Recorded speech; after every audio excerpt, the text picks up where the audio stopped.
Allez, bonjour à tous et bienvenue sur cette nouvelle chaîne. Donc je vais commencer directement par, par une analyse du marché, donc vous donner un peu ma vision du marché crypto, où est-ce qu'on peut se diriger et pourquoi. Ça va être très simple, il n'y a pas du tout que ça. On ne peut pas se baser que sur un petit graphique comme ça pour pouvoir essayer de, entre autres, prédire où est-ce qu'on peut se diriger le marché, notamment celui de la crypto. Et cette partie-là, c'est la partie des altcoins. Donc pour l'instant, je ne fais pas Bitcoin. Donc c'est la partie altcoin du top 50 du market cap. Je ne vais pas rentrer trop dans des détails techniques. Donc en fait, en gros, ce graphique, il réunit 21 cryptos du top 50 du market cap que j'ai additionné et moyenné. Donc je vais vous les donner, hein, comme ça au moins vous pourrez les avoir. Vous pouvez faire un petit copier-coller, vous faites un screen. Et vous pouvez, comme ça, vous pouvez copier, vous aurez la même chose chez vous.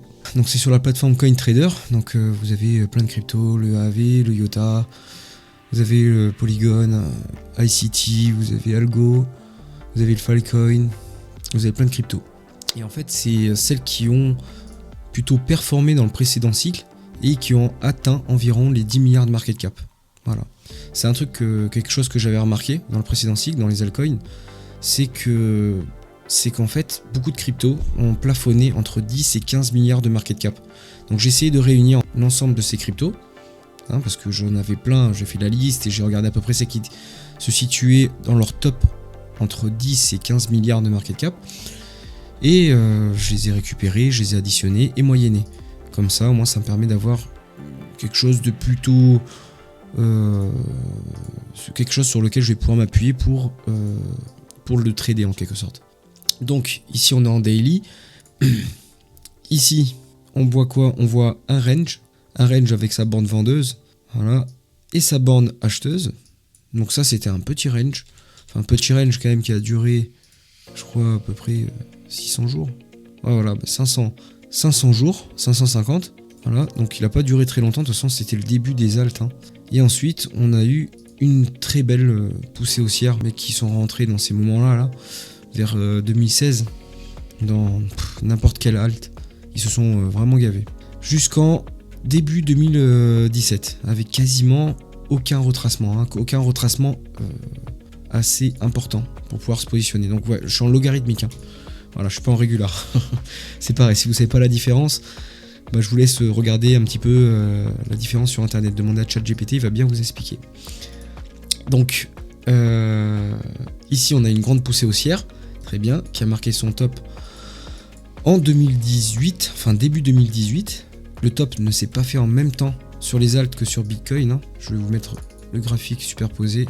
Donc vous voyez que le top sur Bitcoin il s'est fait en décembre et le top sur les alts il s'est fait en janvier, donc quasiment un mois plus tard. Mais ça pour beaucoup je pense que vous le savez. Donc la descente elle s'est faite quasiment en 2 temps. En 3 temps. Voilà, 1, 2, 3. Une ABC, une correction en ABC, hein, pour ceux qui font de l'idiotisme. Et après, on a formé un range. Voilà. Donc là, comme vous pouvez voir, le range avec une contraction de la volate, bam, borne acheteuse, borne vendeuse, borne acheteuse. Et la borne vendeuse, ici, on a eu le crash du Covid, borne acheteuse. Et après, on est parti. Pullback et let's go. Donc, les ranges, pour dire... Ce genre de range là c'est très facile, mais une fois que ça s'est déjà déroulé, c'est-à-dire qu'il y a tous les mecs qui peuvent prédire quoi que ce soit, mais une fois que ça s'est bien déroulé, une fois qu'on a le range qui est mature, c'est facile de le voir. Rien n'est facile une fois qu'on est ici par exemple. Si pour ceux qui étaient là, on ne sait pas en avance qu'on va former un range. Les mecs qui étaient là, la psychologie dans laquelle ils étaient, alors moi j'y étais pas, hein, mais on m'a déjà un petit peu expliqué hein, pour ceux qui y étaient. La psychologie, c'était tout le monde achète ici. Hein. Tout le monde pensait que le bottom, c'était ici. Donc là, on les a tous rect. Voilà.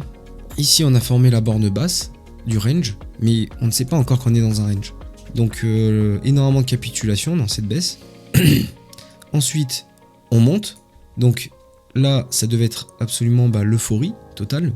Ça devait être ça, un petit peu la psychologie à ces moments-là. Hein. Donc ça, c'était en juin 2019. C'est quasiment la même chose hein, sur le graphique du Bitcoin. Hein.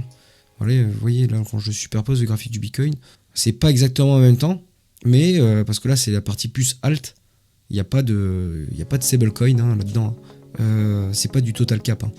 Et, et ici, le top du Bitcoin s'est fait après. Voilà. Légèrement après.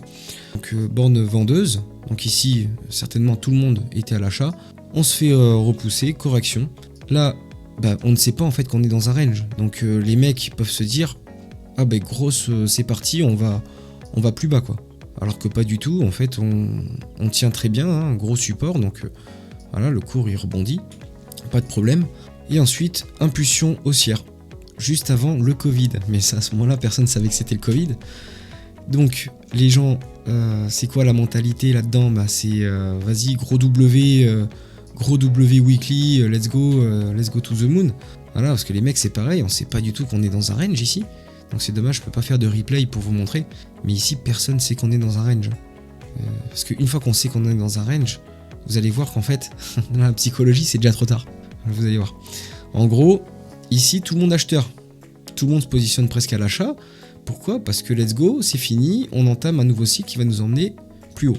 Sauf que les gens, en fait, n'ont pas tort. Mais ils ont avoir raison trop tôt ou trop tard, c'est avoir tort dans le trading. Donc, ici, tout le monde se mange le Covid. Donc là, c'est la fin du monde. Ça y est, c'est fini. Les cryptos, c'est en bas, machin. On a eu un excès. Vous pouvez voir, en fait, cette borne, on l'a un peu dépassée. Hein. On a eu un petit excès. Et là, après, on monte. Et là, moi, j'étais rentré, j'avais commencé dans les cryptos à peu près par là, après le crash Covid. Bon, je vais pas tout vous raconter, hein, mais j'ai commencé à peu près par là. Et la mentalité, là-dedans, c'était toujours, ça va aller plus bas. Ça va aller plus bas. À chaque fois que ça montait, en fait, les gens n'y croyaient pas, en fait, à cette montée. Là, le Covid a tellement été violent que les gens avaient peur. Pendant toute cette montée, les gens avaient peur. Je m'en souviens très très bien. Même les chaînes comme CMA, le mec qui fait de l'héliotisme, et lui-même en fait était hyper bearish. Voilà, ce mec-là, il pensait qu'on allait aller plus bas. Donc, aucun n'a de boule de cristal. Personne. Enfin bref. Qu'est-ce qui se passe? Du coup, là, on franchit ce range. Voilà, donc les gens en fait sont pas aveugles, hein, les traders, ils le voient. Donc, surtout qu'en fait, à une borne de range là, les gens, qu'est-ce qu'ils se disent en fait? On va aller rejoindre la borne basse. Et non, pas du tout en fait. Le range est mature. Et quand un range est mature, c'est qu'on est prêt à le casser. C'est ça la théorie des ranges. C'est pas ce que j'utilise le plus, mais en l'occurrence, franchement, je vais vous montrer juste après là, mais c'est très très beau en tout cas ce qu'on voit. Et ce qui se passe, c'est que les gens ont fait un excès sur la borne supérieure du range, juste ici, et ensuite un pullback. Pourquoi? Parce que en fait, les gens sûrement se disent tous, ça y est, on est parti. Finalement, on a cassé le range et les gens se positionnent tous à l'achat et on les recte. Voilà, c'est ça les pullbacks en général, sur les zones de range. On recte tout le monde et après on fait le move. Donc là, qu'est-ce qu'on fait? Ici, je vais vous montrer, on fait un pullback sur la borne du range, sur les 0,382 de Fibonacci. À peu près, hein. Ici on a méché légèrement en dessous et on a vite réintégré. Donc c'est pas très grave. Faut voir, surtout en daily, plusieurs bougies de confirmation parce que c'est plutôt en fait un graphique en weekly. Voilà, c'est plutôt du weekly ça. Donc le weekly c'est du hebdo pour ceux qui ont un petit peu de mal avec les différentes appellations. Mais et après en fait on a eu notre grosse jambe haussière où on est passé de combien? On est passé de 500 millions de market cap, 10 milliards à 10 milliards de market cap. Donc voilà, là on a fait grosse jambe, grosse impulsion haussière avec un tout petit ralentissement ici. Voilà, hasard dans l'ancien top du précédent bull market. Et après on a marqué la fin, le top ici. En tout cas pour la partie alt, hein, pas pour la partie Bitcoin. Bitcoin s'est fait après. D'accord? Ici, il s'est fait ici pour Bitcoin. Mais vous voyez que pour la partie alt, je vais moyenner, hein, ne commencez pas à me sortir une alt qui... oui, mais je connais le NIR par exemple, le NIR protocole, lui il a fait son top, je crois, bien plus tard. Mais bon, c'est pour ça que j'en ai pris 21 cryptos et je les ai moyennés. Comme ça, vous avez une valeur un peu plus étalée et tout simplement moyennée, quoi. Donc, je veux pas que la vidéo soit trop longue. Ok, bon, 12 minutes, ça fait beaucoup. Mais... Allez, du coup, je vais vite. Je vais faire une vidéo de 10 minutes, mais bon. Du coup, ici, on a fait une impulsion baissière en 3 temps, exactement pareil qu'avant, impulsion baissière. Et pareil, exactement la même chose, donc on fait un range. Voilà, on a fait un range depuis mai 2022. Mai 2022, on a fait un range. Et mais bon, on savait pas qu'on était dans un range. Si on le sait, c'est bien plus simple. Tout le monde serait déjà riche.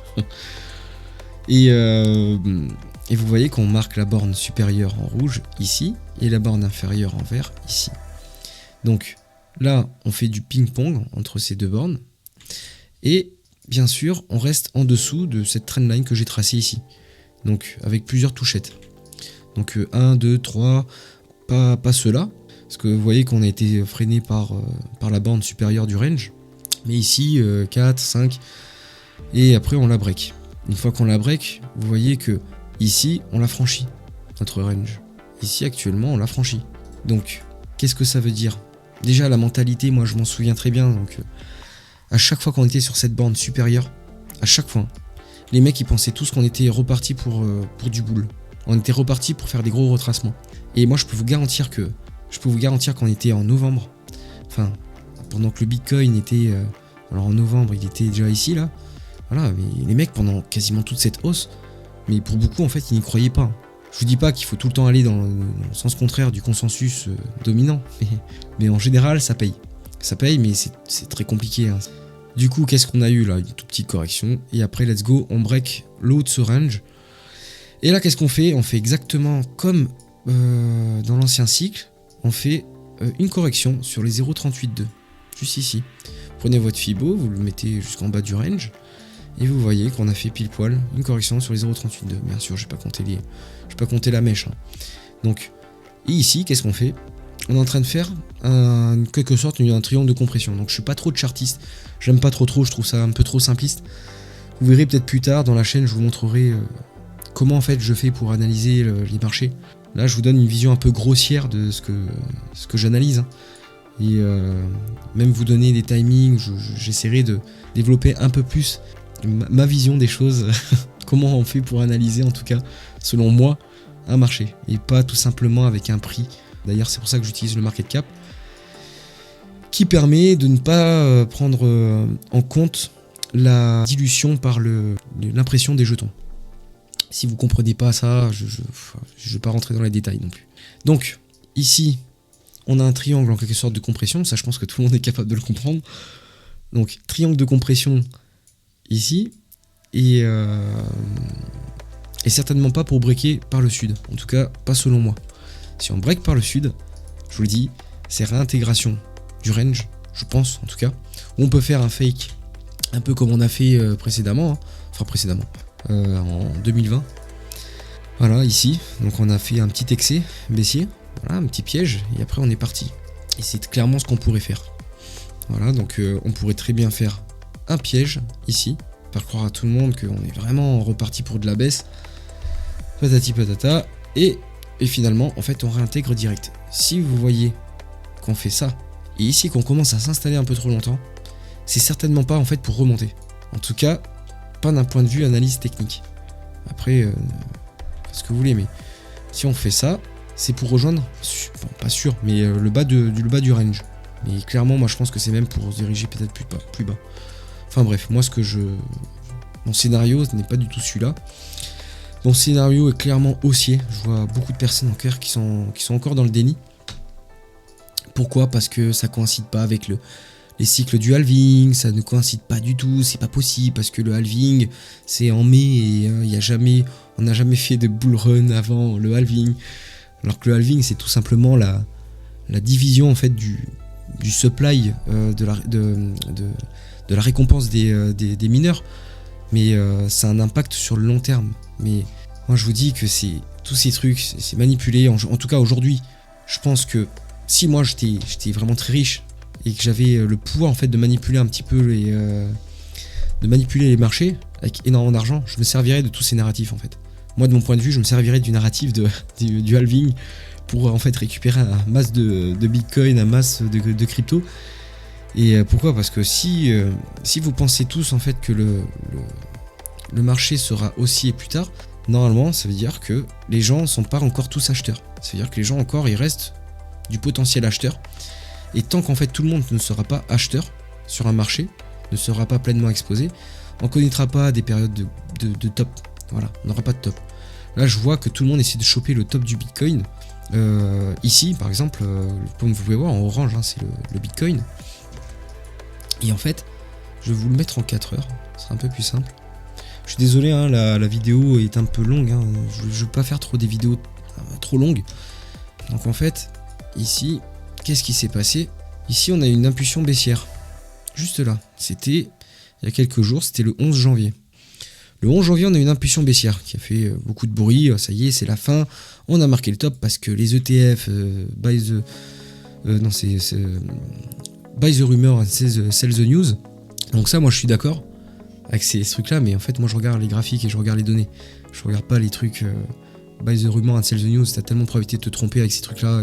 C'est juste pour faire couler de l'encre, ça. Donc, qu'est-ce qu'on a eu? On a eu une grosse impulsion baissière. Et là, on voit qu'on est revenu quasiment dans les plus bas. Enfin, sur les plus bas. Ici, vous voyez que l'impulsion baissière, sur ce graphique, on n'est pas du tout revenu sur des plus bas. Hein. Notamment ici. Hein. Enfin, même ici. En fait, on n'est pas du tout... vous avez vu que l'impulsion là, baissière, bah, c'était que dalle, quoi. Donc si on avait vraiment voulu marquer une grosse impulsion et une fin du marché, je pense clairement on aurait eu un signal de break. Et on commencera à s'installer en fait déjà en dessous de cette zone là, des 0,38,2 que je vous ai parlé. Donc clairement à voir, pour l'instant on n'a pas de résolution. Moi je vois beaucoup de personnes en fait qui ont vendu cette zone là, qui sont en train de vendre, en pensant qu'on va faire un scénario à la 2019. Celui-ci, je vais vous le montrer parce que c'est hyper important je trouve, ces aspects un peu psychologiques. Et je pense que peu en parlent en fait, enfin beaucoup en parlent, mais bon, la majorité se trompera. Mais moi, en tout cas, si je me trompe, je m'en fous, je le dirai, je n'aurai aucun problème avec ça. Je m'en fous de me tromper, et surtout de le dire. Mon ego, je sais le mettre de côté, et surtout, bah, je vous vends rien. Alors, ici, tout le monde pense qu'on va faire un scénario à la 2019, quand on était sur la borne supérieure de ce range. Sauf qu'en fait, ici, je sais pas si vous voyez, mais quand on a fait le top du Bitcoin, donc c'était là, on n'avait pas encore franchi la borne de ce range. On l'avait pas encore franchi, on était d'ailleurs encore au début de ce range. Le range n'était pas du tout mature. On savait même pas qu'on était dans un range, comme je vous ai dit précédemment. Donc, voilà, on a eu ça, on a eu le temps encore, avant de sortir. Ici, on est déjà sur quelque chose de mature. Vous voyez? On est déjà sur quelque chose de mature. On n'est pas ici, quoi. On n'est pas ici. On est là, on a déjà franchi ce range. Enfin bon. Je pense que j'en ai fini pour cette vidéo. Je vous montrerai vraiment d'autres choses. J'essaierai de vous montrer un peu plus de choses au niveau macro, au niveau data on-chain. Je pense qu'il y a plein de choses intéressantes sur quoi je me base en fait pour mener ce genre d'analyse. Je me base pas du tout que sur ça en fait, pour vous donner une direction en tout cas, sur vraiment plein d'autres choses. Donc j'en ai fini, donc je vous souhaite à tous et à toutes une bonne journée. Ciao.